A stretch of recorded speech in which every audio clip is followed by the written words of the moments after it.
family must have got scared at times, because when you're going and you're heading off all over the world, there's dangerous situations that come about. There's, as you said, terrorism. There's also flying. There's also problems with flying. And you had one particular incident with Björn Borg, which is a little bit scary as well, wasn't it? Yeah, very scary.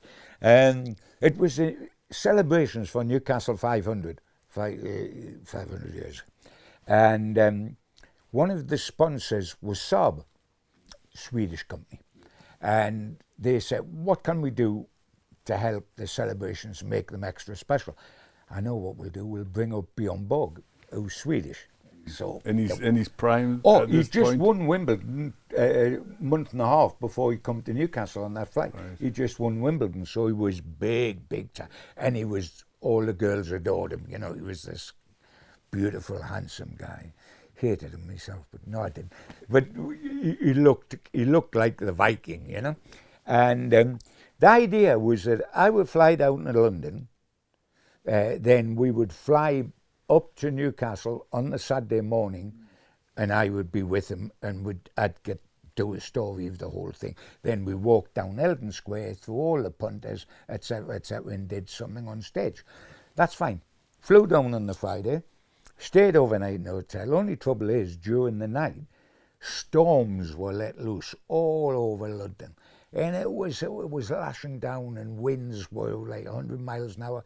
They closed down Heathrow. There was no flights from Heathrow to Newcastle. So they decided we must get Björn Borg up there at any cost, because it's a celebration. So they found a little private airfield just around the outskirts of London, and one of these little planes, they felt like a kite, you know, the little 3-seater planes. So I had a pilot in the front, and then Björn Borg and me. Took off. And honestly, we're just going up and down, up and down, up and down, and you could hear the pilots just sitting behind me. And all of a sudden, we got close to Newcastle Airport, and the pilot got a message, and he said, Newcastle Airport's closed down. There's been a fatality. Somebody's tried to come in. A passenger has taken a heart attack because they fear, etc., etc. So we're going to divert you to Teesside. And the pilot says, he says, no. He says, we're going to have to come into Newcastle. We've got a very important person on board. He said, in this big celebration, people are waiting for him, etc. And I said to him, it's all right if we go to Teesside, by the way. I don't mind if we go to Teesside. So we went into Newcastle. And Björn Borg, who's Mr. Cool, that is what he was. He was under pressure. McEnroe would go crackers. Jimmy Connors would go crackers. Björn Borg was Mr. Cool. He was ashen.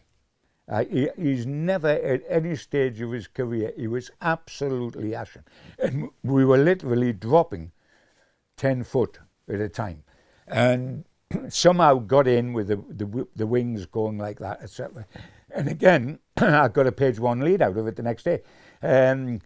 Death flight with Borg. You know, this other guy had died on the way in another plane, and I was able to... I mean, I don't know if I'm a jinx or I just go there. I was there with Munich. I was there with Borg where he never went. And then I went to Daytona Beach with Newcastle for the 24-hour race, which was a car race over 24 hours. And the Newcastle car somersaulted into the air. I'm actually watching it, and it somersaulted in the air and burst into flames. Luckily, the driver and everything was okay. But when you think, I'm not certain if chaos follows me or I follow chaos.